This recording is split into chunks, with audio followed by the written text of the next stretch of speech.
मैं कोई किराएदार नहीं हूँ कि ये मैं यहाँ से चला जाऊंगा। आज क्यों ऐसी स्थिति बनी कि आप अपना ही घर छोड़कर चले गए? किराएदार से ये बुरी स्थिति हो गई क्योंकि घर वालों ने घर छोड़ने पे मजबूर किया। घर वालों ने घर छोड़ने पे मजबूर किया और जहां घर वालों को लगे कि ये आदमी नहीं चाहिए और आदमी को भी लगे कि यहाँ हमको पराया समझते हैं, तो अक्लमंद आदमी का काम है कि वो घर छोड़ के निकल जाए। गांधी फैमिली से आपका बहुत क्लोज एसोसिएशन। संजय गांधी, मुझे पता है कि आपकी शादी तक में गए थे। इंदिरा गांधी के आप जो है ब्लू आइड बॉय थे, तब आपको यूथ कांग्रेस का अध्यक्ष बनाया गया। जब यूथ कांग्रेस जो है पूरी तरीके से धराशायी हो गई थी, छोड़ के चले गए थे लोग। तो उसके बाद क्या रहा कि गांधी परिवार से आपका रिश्ता जो है? गांधी परिवार से नहीं, प्रेजेंट जो रिजीम है उसकी वर्किंग स्टाइल जी, जहां तक रेस्पेक्ट है सोनिया जी का, उतना ही हमें रेस्पेक्ट है जितना 30 साल पहले चाहते। राहुल गांधी के लिए हमारा व्यक्तिगत रेस्पेक्ट उतना ही है जितना इंदिरा गांधी की फैमिली के साथ होना चाहिए, राजीव गांधी के बेटे के साथ होना चाहिए, सोनिया गांधी बेटे। मैं पर्सनली उसके लिए लंबी आयु की दुआ करता हूं और बहुत अरसा तक हमने उसको सफल लीडर बनाने के लिए प्रयास किया, लेकिन उनकी रुचि नहीं है, वो एक जगह रुकते नहीं है, बैठते नहीं है। देखिए 137 साल की कांग्रेस की एज में आज वर्किंग कमेटी विदेश से प्रिजाइड हो रही है और पास्ट प्रेसिडेंट है, ये 137 में, ये अनहोनी बात है, ये नहीं हुआ 137 साल। आप अंदाजा लगाइए कि कांग्रेस ये तो 10 दिन पहले भी कर सकते थे, जाने से पहले कर सकते थे, आने के बाद कर सकते थे। जहां 25 साल से इलेक्शन नहीं हुआ, 25 साल 1 महीना होता और जाहिर था ये कहते कि अभी बाहर हैं, चेकअप करने गए, आएंगे करेंगे। विदेश से प्रिजाइड करने की और एक्स प्रेसिडेंट जो नंबर 1 है प्रेसिडेंट के बाद डिसीजन जो लेता है, उनको भी तो यहाँ होना चाहिए। तो कांग्रेस इस हद तक है कि यहाँ प्रिजाइड करने की भी फुर्सत नहीं है, तो कांग्रेस कहाँ से बने? तो सोनिया गांधी जो मेरी टाइमिंग की बात करते हैं, उनके पास टाइम कहाँ है पार्टी को? सोनिया गांधी में क्या बदलाव? इसके लिए जरूरत पड़ी कभी तो सर प्रधानमंत्री मोदी से बीजेपी से हाथ मिला सकते हैं। देखो, कांग्रेस में तो अनपढ़ों की जमात और खासकर ये जो बैठे हैं क्लर्कल काम और प्लांट करने वाले, वो कांग्रेस में कभी नहीं रहे हैं।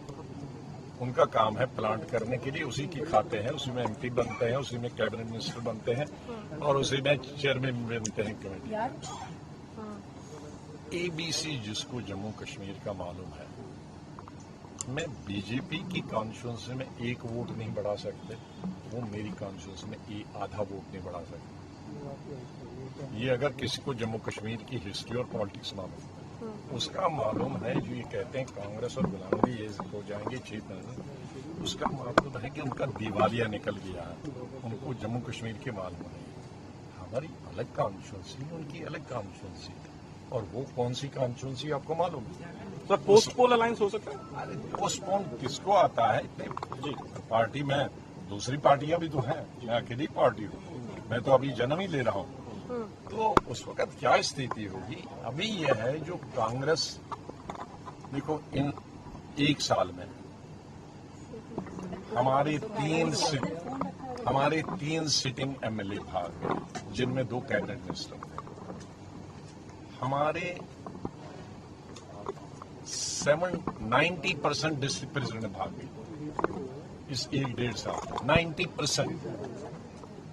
हमारे दूसरे, इससे पहले हमारा जो ग्रुप था वही बचा। मैंने मिसेस गांधी को बताया कि आपके लोग कहते हैं इनडिसिप्लिन, हमको बधाई दे दो कि वो दूसरी पार्टी में जाने वाले थे, मेरे इनडिसिप्लिन की वजह से मेरे साथ तो रहे, वरना वो भी दूसरी तरफ जाने वाले थे। तो ये एटलीस्ट कांग्रेस को मानने वाले यही कारण है कि जिला परिषद और ब्लॉक समिति के 99% मेरे साथ आए, क्योंकि उनको मालूम है कि संगठन को बचा नहीं सकता है या लीडरशिप नहीं होती। वो 99% मेरे गए बगैर ही आया, और मिनिस्टर्स और एक्स एमएलए एमएलसी वो 80% मेरे साथ आ गए। 6 एमएलए हमारे बच्चे थे, अभी सिटिंग मतलब डिसॉल्व असेंबली, बाकी तो भाग गए थे। उनमें से 6 में से 5 हमको आए और 6 पीसीसी प्रेसिडेंट। तो मैं नहीं होता तो ये जो 5 थे ये बीजेपी तो नहीं जाते, ये दूसरी पार्टी में जा रहे थे। तो मैंने उनको रोका, कहा आप नहीं कांग्रेस में नहीं रहना। मैंने कहा आप कहीं नहीं जाओ, मैं अलग पार्टी हूँ। कहा फिर हम मिलते। तो ये हमने कांग्रेस को मानने या कांग्रेस की आइडियोलॉजी को मानने वालों के लिए बनाई, वरना मैं अगर कल इनके जाने के बाद जम्मू एयरपोर्ट पे जाता तो एयरपोर्ट पे रिसीव करने वाला कोई नहीं। क्योंकि इस तरह की लीडरशिप कांग्रेस देती है स्टेटों में, वो लोग भगाने की मशीन होते हैं, लोग जोड़ने की मशीन नहीं होती। इस फैसला लेते वक्त क्या क्या आपने खुद दिमाग में रखा? चिट्ठी का कंटेंट हमारे पास है, ये नहीं। मैंने शुरू में कहा कि चिट्ठी लिखने से पहले और चिट्ठी लिखने के बाद मैं 6 दिन से सोया नहीं, क्योंकि जिस पार्टी को अपने खून से, लिटरेरी खून, पसीना, ये खून पसीना तो मुहावरा है, लेकिन लिटरेरी खून देकर हमने पार्टी भेजी है। ये जो आज है ये तो फालतू कहां से कौन से आया, कहीं का ईंट कहीं का रोड़ा, वो वाले आज हमारा मुकाबला करते हैं टीवी को। उनको अपने घर का पता नहीं और हमारे क्वेश्चन करते हैं। अब वो उनमें से 90% पैदा ही नहीं हुए थे, वो हमें क्वेश्चन करते हैं। और मुझे अफसोस होता है कि कांग्रेस में ऐसे स्पोक्समैन हैं जिनको हमारी हिस्ट्री तो करंट हिस्ट्री है, Nehru, Gandhi, Mughal history, British history और तिलक से लेकर आज तक मालूम है। उनको तो हमारे बारे में ही मालूम नहीं है ये कौन है क्या। हिम्मत कहाँ से मिल रही है? उन लोगों को हिम्मत कहाँ से मिल रही है? बात हिम्मत नहीं, जब लोग भेजते हैं, क्योंकि सीनियर आदमी को मिलता नहीं। सीनियर आदमी के पाँव पकड़ते हैं बोलो खिलाफ, वो कहते हैं हम क्यों बोले, हम इनकी हिस्ट्री जानते हैं, फिर कहीं से पकड़ के बनाते हैं ऑफिस।